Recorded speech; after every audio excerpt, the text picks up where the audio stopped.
Welcome to GraceLife Church. I'm David Kinneberg, one of the teaching elders here at GraceLife.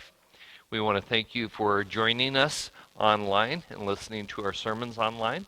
Hope they are a blessing and encouragement to you.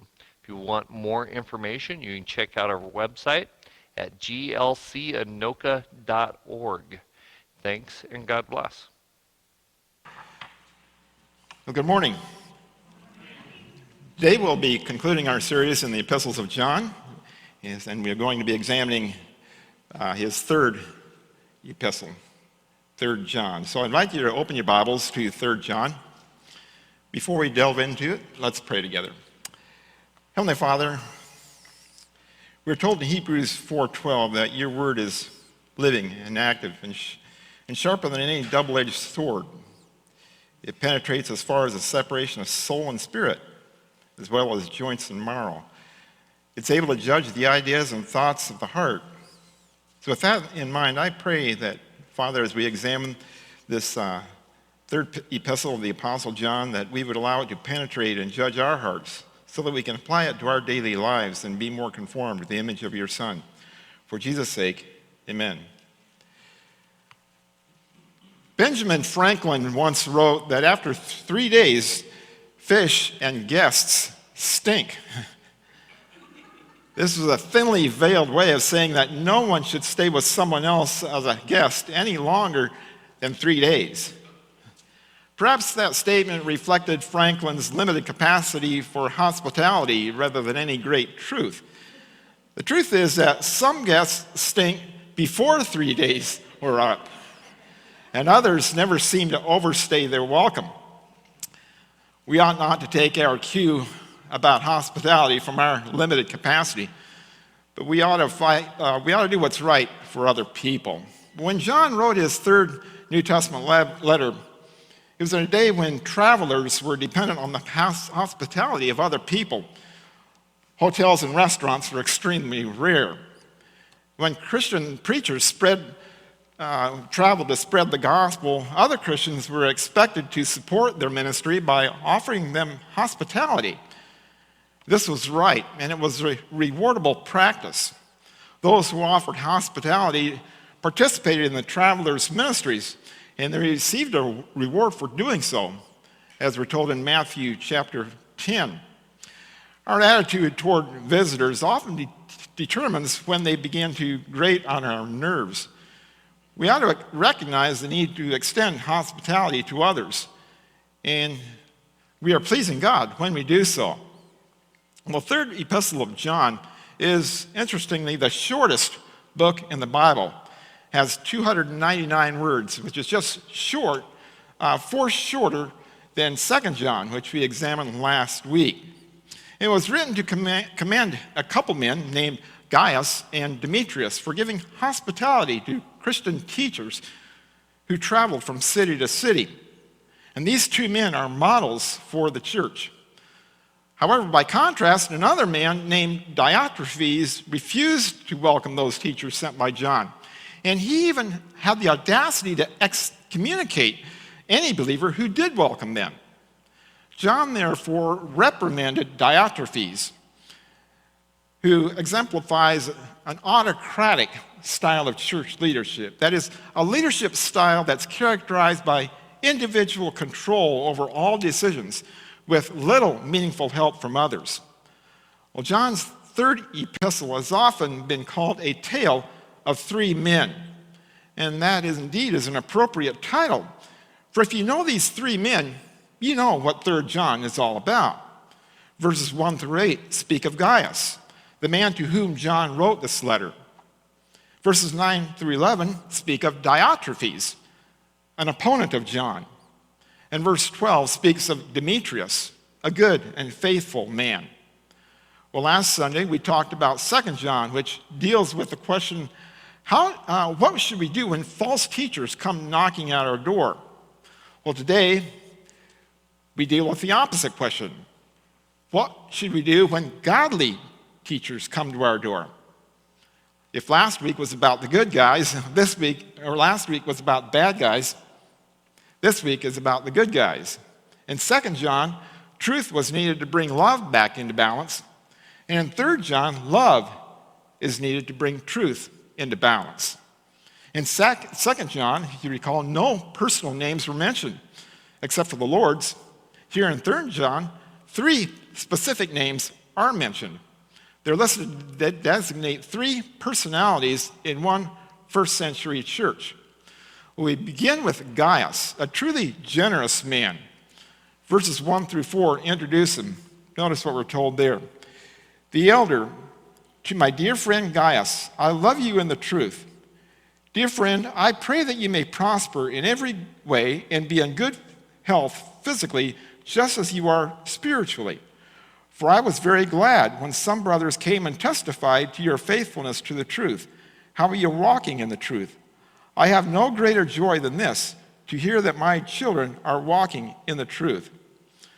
Well, Gaius was evidently a Christian leader in a local church who was both well known and well loved by the Apostle John. He may have been led to Christ by John, for as you notice in this letter, the apostle counts him as among his spiritual children. John considered him to be a man of trustworthy character whose soul is prospering in the Lord. So he's a fine Christian man. Well, 2 things are important to note concerning verse 2, which is in the form of a prayer.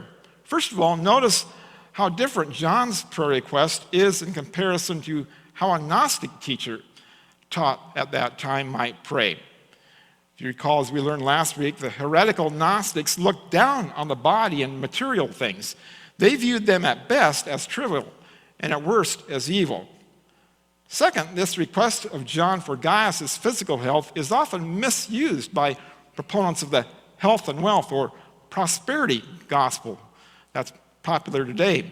It teaches that it's God's will for all his children to be healthy and wealthy. Of course, that's a teaching that's much more popular here in America than in other countries, many other countries, such as China, for obvious reasons.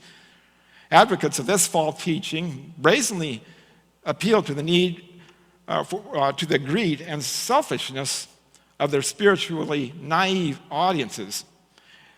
And they do this as they ignore the fact that the apostles and many Old Testament prophets, not to mention Jesus himself, were themselves poor and persecuted. They are those of whom Paul wrote in 1 Timothy 6, who imagine that godliness is a way to material gain. And if these false teachers would bother to read the second verse of 3 John here, they would see that it really pronounces, in a sense, a cursing rather than a blessing on them. John is praying for his friend Gaius, that he would prosper and be in good health physically, to the same degree that his soul was actually prospering. You know, that's worth pondering for us. If someone prayed that for us, would it be a blessing? Or would we need to call the paramedics? At the very least, it's dangerous when a Christian's material prosperity gets ahead of his spiritual prosperity. In 1 Timothy 6, verses 9 and 10, Paul warned that those who want to get rich fall into temptation and a trap and into many foolish and harmful desires that plunge people into ruin and destruction. For the love of money is a root of all kinds of evil. Some people, eager for money, have wandered from the faith and pierced themselves with many griefs. If we look a bit closer at the text, we discover that Gaius was a balanced man. In verse 3, John mentioned that Gaius was walking in the truth. This means that he built his life on the Word of God, and he maintained his Christian faith in the midst of temptation and persecution. And then in verse 4, John said that what brought him the most joy was to hear that his own children were walking in the truth.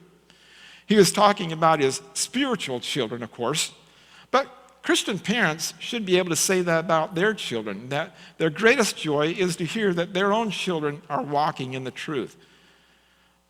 It's sad, but I've known of Christian parents who are ecstatic when their children land top-paying jobs. And that's nothing wrong with that, but they don't seem to be as happy if, for example, their kids decide to become missionaries. You know, our main prayer for our children, and for every Christian, should be that they may prosper spiritually by walking in the truth. Well, in verse 6, John adds that Gaius was well known for his love. In this context, he means that he showed hospitality to traveling Christian teachers, and he welcomed them into his home. Here's a man who walks in the truth and demonstrates his love. That's true spiritual balance. Gaius was also a faithful man. Notice in verses 3 and 5, John mentions his faithfulness.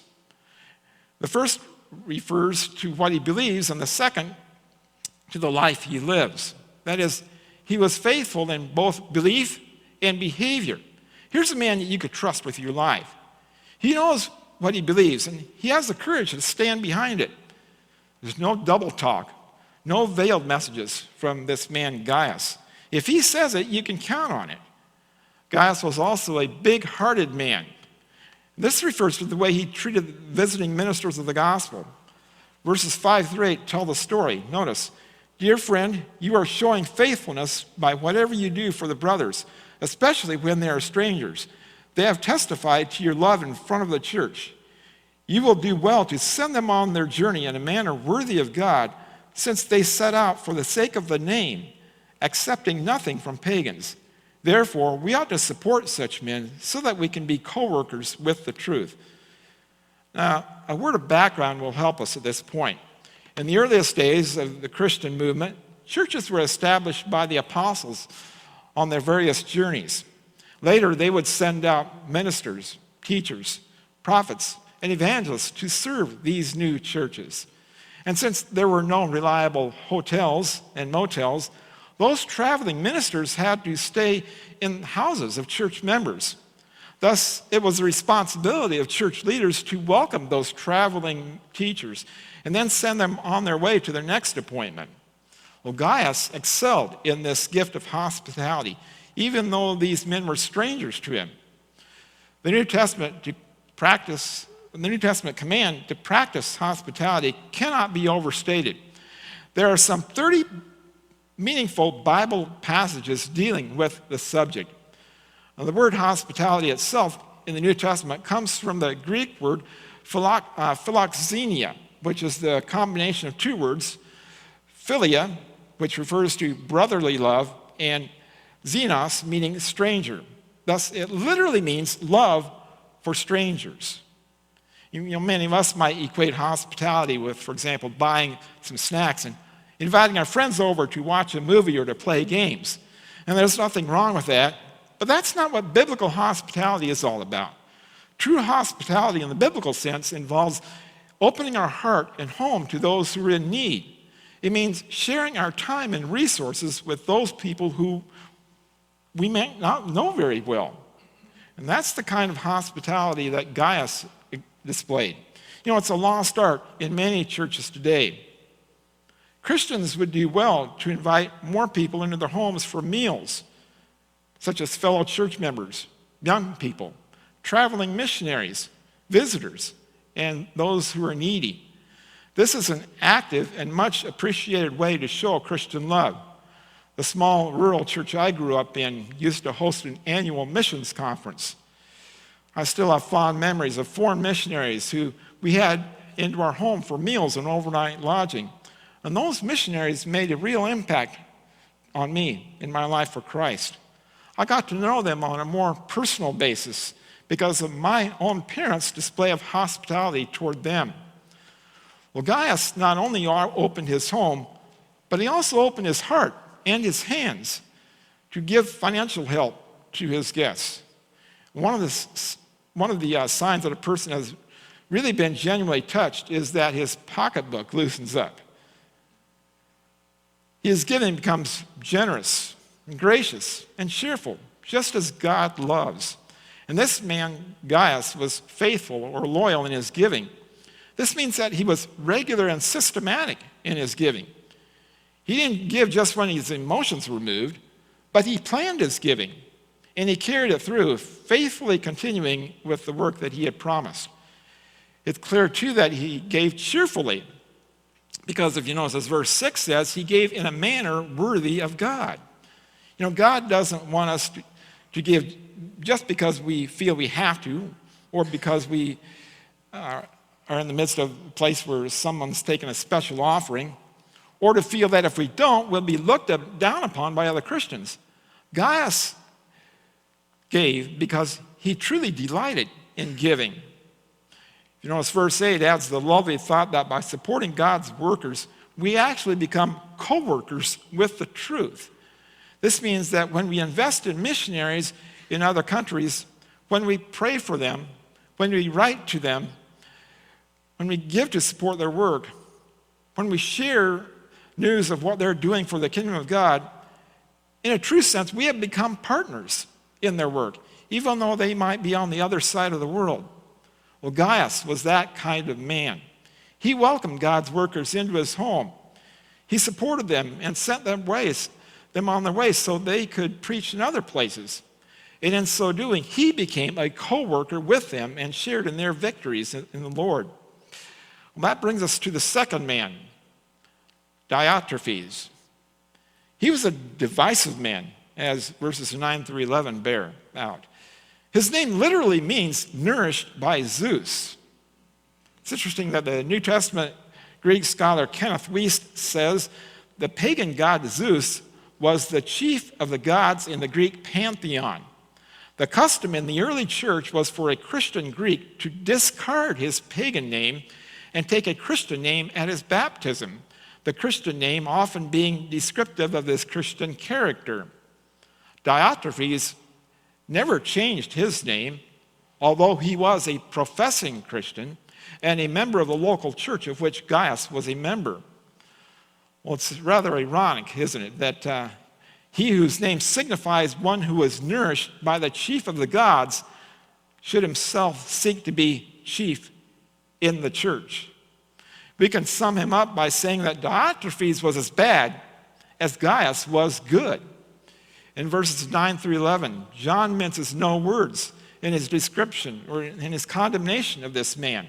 Notice, he says, I wrote something to the church, but Diotrephes, who loves to have first place among them, does not receive us. This is why, if I come, I will remind him of the works he is doing, slandering us with malicious words. And he is not satisfied with that. He not only refuses to welcome the brothers himself, but he even stops those who want to do so and expels them from the church.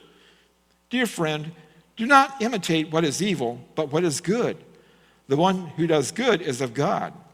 The one who does evil has not seen God. Consider John's fivefold indictment of this divisive man. Divisive was, first of all, self-willed.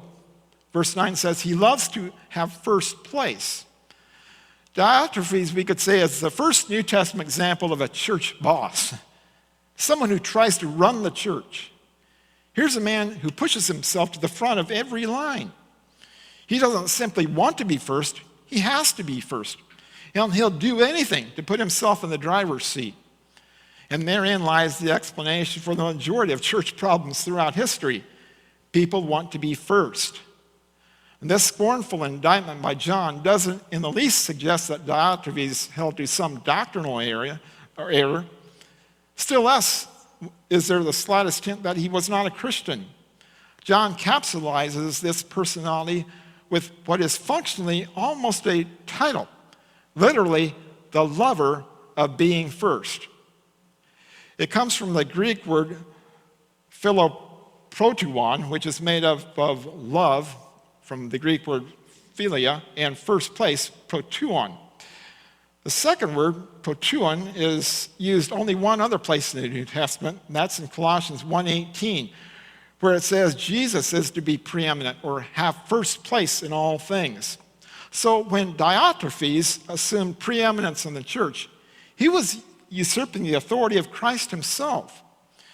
It's a pretty serious charge, the very opposite of our own Lord's matter of humble service. John and the rest of the disciples learned through failure that seeking to be first was not a very constructive way to live. Jesus chastised them routinely for being self-seeking.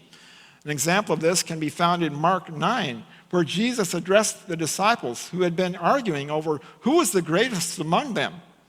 Well, Jesus' answer for them in verse 35 of Mark 9 was this: anyone who wants to be first must be the very last and the servant of all.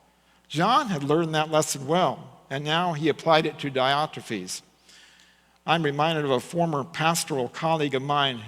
He once shared with me that in the church he served, when the elder team had regular meetings, they customarily sat around a rectangular table, but always left the chair situated at the head place of the table empty as a visible reminder that Jesus Christ alone was head of their local church, and business matters were to be handled with the goal of bringing glory to him.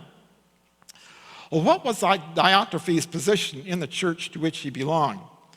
Well, the late Zane Hodges, who served as professor of New Testament at Dallas Theological Seminary for many years, says this: we must not conclude that Diotrephes that Diotrephes was the pastor of this church, since that office is unknown to the New Testament.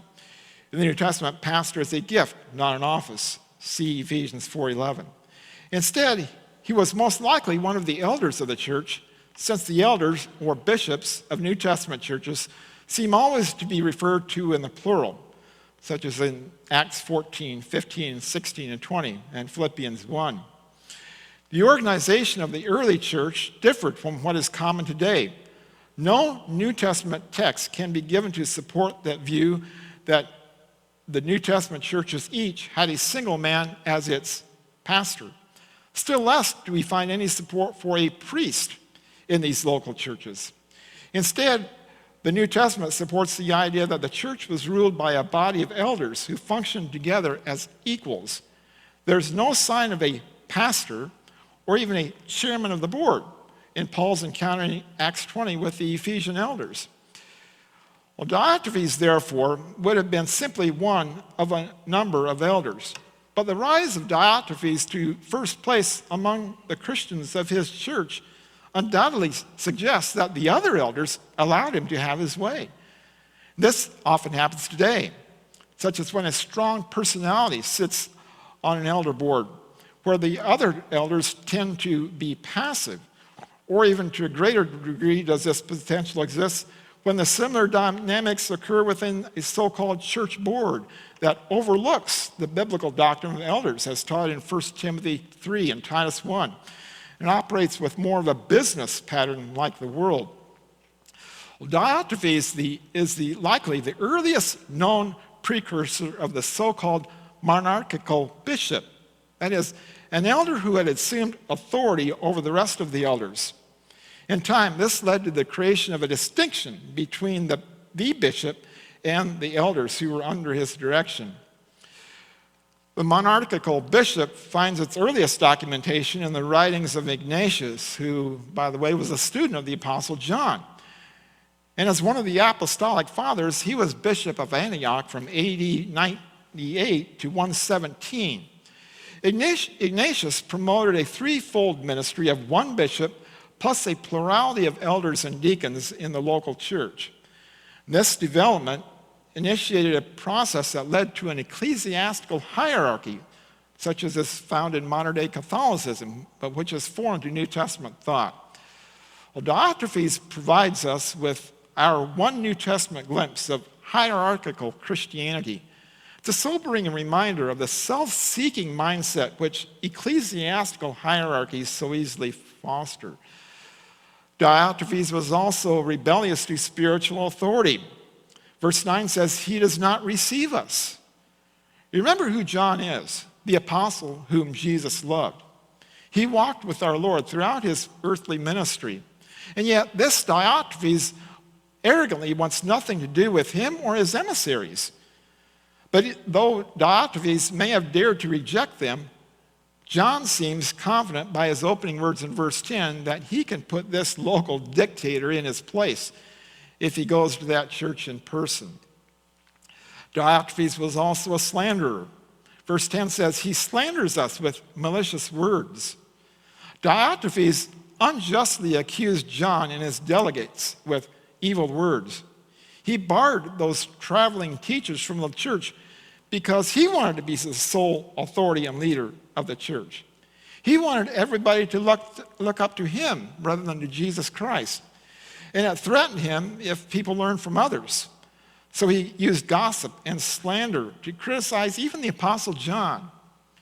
Gossip is sharing information which sometimes may, in fact, be true with those who have no business of hearing it. The gospel uses it to bolster his own status. He's in the know. Or he uses it to prejudice people against someone.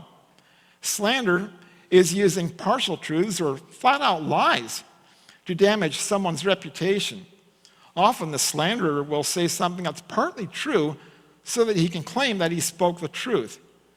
But it was not the whole truth, and sharing it misled others to believe something false about the person. And we see that today quite often, don't we? Even, especially in the mainstream media, about slander and gossip. By the way, it's interesting that the name devil itself literally means slanderer. So it is a serious sin. Well, Diotrephes was also ungracious. Ungracious. There we go. He refuses to welcome the brothers, again in verse 10. This means he refused to welcome the traveling teachers, the very ones that Gaius gladly put up in his own home. So Diotrephes rejected both the apostle and his representatives. Why didn't Diotrephes welcome these godly missionaries? Because he didn't value people and relationships. Rather, he used people to build or protect his own power base. If you didn't go along with him, he would force you out of the church, no doubt under the pretense of keeping the church pure. And that's exactly how the world operates. The way to move up in the world is to build relationships with powerful people. You do favors for them so they owe you in return. You play one person off another in an attempt to put yourself in a powerful position. But it leads to poverty of soul, not to prosperity of soul. Diotrephes was also an abuser of power. Verse 10 further says, he stops those who want to do so and expels them from the church. Here's the worst of it. Evidently, this man had taken control of the leadership in the church, and through intimidation, he bullied anyone who challenged him into compliance or put them out of the church. He had the power to do it. It was church politics at its worst. This is terrible for the simple reason that it's one thing to do evil to yourself, but it's another thing altogether, and much worse, to oppose those who wish to do good. Unfortunately, there are many men like Diotrephes in churches today, and they're always characterized by these attitudes that John just described. They want to be first. They want part of the glory. They rob God of his inheritance, stealing that which alone belongs to the Almighty. The renowned Greek scholar A.T. Robertson, in his Word Pictures in the New Testament, reports that he once wrote an editorial in a denominational magazine about Diotrephes. And all he did was exegete the text here in verse 3 of chapter 9. He did not name anyone except Diotrephes. And yet later, the editor reported that 25 deacons wrote to cancel their subscriptions, feeling personally attacked. A lust for power always springs from pride and selfishness. This mentality violates the principle that Paul spelled out in Philippians 2, where he said, do nothing out of rivalry or conceit, but in humility consider others as more important than yourselves. Everyone should look out not only for his own interest, but also for the interests of others. When we set our navigational course, as it were, according to pride, we're always setting ourselves up for destruction. And this truth is illustrated by a captain of a ship who looked ahead and saw a light in the distance. He told his signal man to send a message to the other vessel to alter its course 10 degrees north or south. But a message was relayed back to the captain to alter his course 10 degrees north. The captain was angered. He sent another message saying, alter your course 10 degrees south. I am the captain. And soon a message came back, alter your course 10 degrees north. I am Seaman Third Class Jones. But immediately the captain sent a third message, mustering all the authority at his command. Alter your course 10 degrees south. I am a battleship. A message came back. Alter your course 10 degrees north. I am a lighthouse. You know, if the captain had remained on course, he would have destroyed his ship, all aboard, and the lighthouse. And when we refuse to alter the course of our pride, we risk destroying ourselves as well as others. The Apostle John warned Diotrephes to change his course, but Diotrephes refused. He risked destruction by rebellious action. You know, we would do well to learn from him and to live our lives as servants, showing love and hospitality to others. How then might we spot a modern-day Diotrephes? Well, here are 10 signs listed by speaker and author Ray Pritchard of Keep Believing Ministries. Talks too much, dominating every conversation. Has a critical spirit toward those who disagree with him. Always takes sides and counting noses to see who has the power. Thinks he could do things better than those currently in leadership. Has a rebellious attitude toward the leaders who are over him. Focuses exclusively on his own group of friends. Argues endlessly over minor details of church life. Takes it personally when his advice is not followed. Clings to positions of authority at all costs. And 10, sees new people as a threat to his power. How does such a person arise in a congregation, in a local church? You know, at its deepest level, a Diotrephes type person arises often because godly people refuse to confront his evil attitude when it first surfaces. No church can prosper when the sin of Diotrephes prevails. How do we deal with such a person? Let's consider what John did. In verse 10, it says, he promised to take care of the problem himself. He said, if I come, I will remind him of the works he is doing. And this probably means following the pattern that Jesus spelled out in Matthew 18. Private rebuke, followed by public rebuke, followed by eventual excommunication. Notice in verse 11, John's counsel in this situation. He does not advise Gaius to organize a split away from the church. Rather, he says here in verse 10, dear friend, do not imitate what is evil, but what is good. The one who does good is of God. The one who does evil has not seen God. In other words, don't follow these men who want to have first place. If we see someone who's always jockeying for a position in Christian relationships, always wanting to be in the public eye, we shouldn't follow him because he's following God, his own way rather than God's.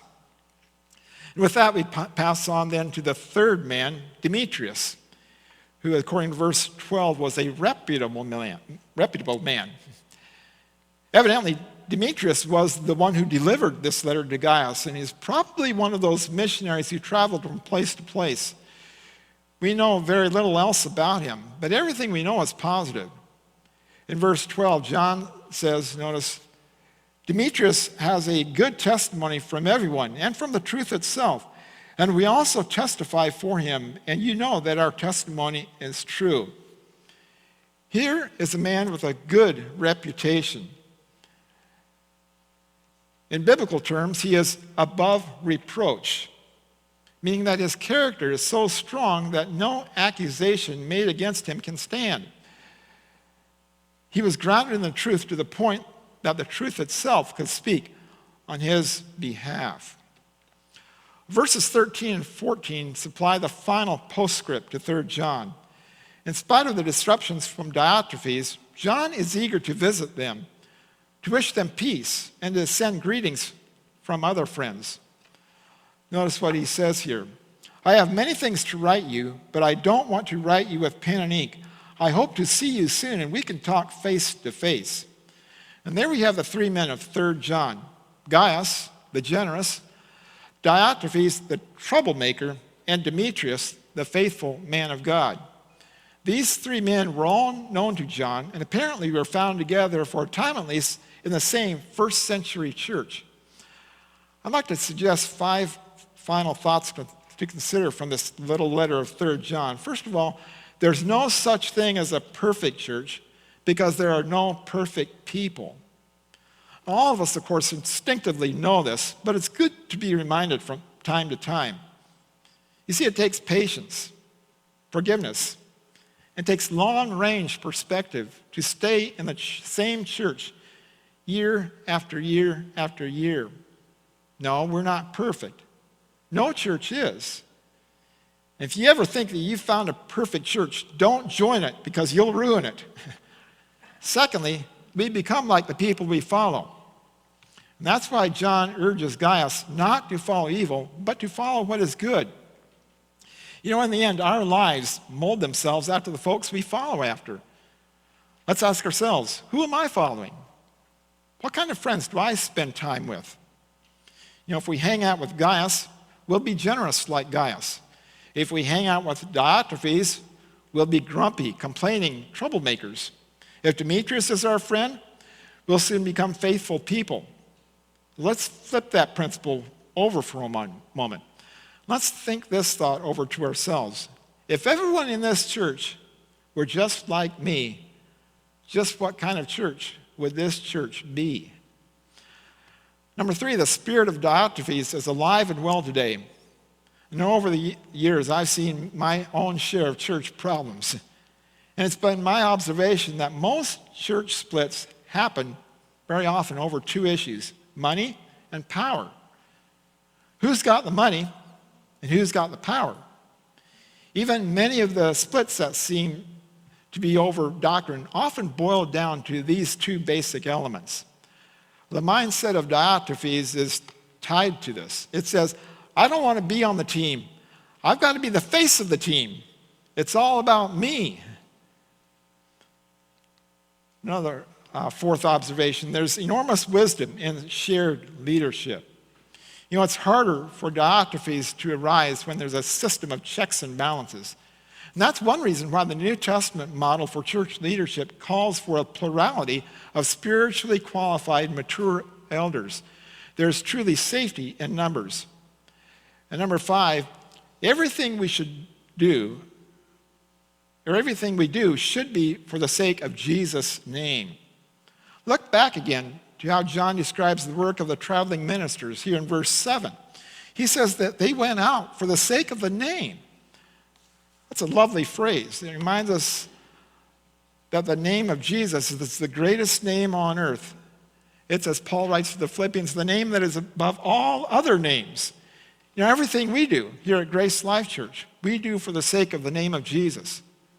That's why we gather every Sunday, for the sake of his name. That's why we have Faith Bible Institute, for the sake of his name. That's why we have men's and women's Bible studies, for the sake of his name. That's why we have men's and women's retreats, for the sake of his name. That's why we have family camp in August, for the sake of his name. That's why we have church potlucks and family forums, for the sake of his name. And as we scatter into our respective communities later on today and this week, let's ask ourselves, is everything I'm doing for the sake of Jesus' name? Let's pray. Heavenly Father, thank you for the lessons that the Apostle John provides for us from this 3rd New Testament letter of him. Help us to learn from the godly example of Gaius in practicing hospitality and generosity as we support fellow believers who carry forth the gospel of Christ. Help us, Father, also to avoid the mindset of Diotrephes, which elevates self before others. And help us to remain faithful to you, as evidenced in the testimony of Demetrius. We pray this in Jesus' name and for his sake. Amen.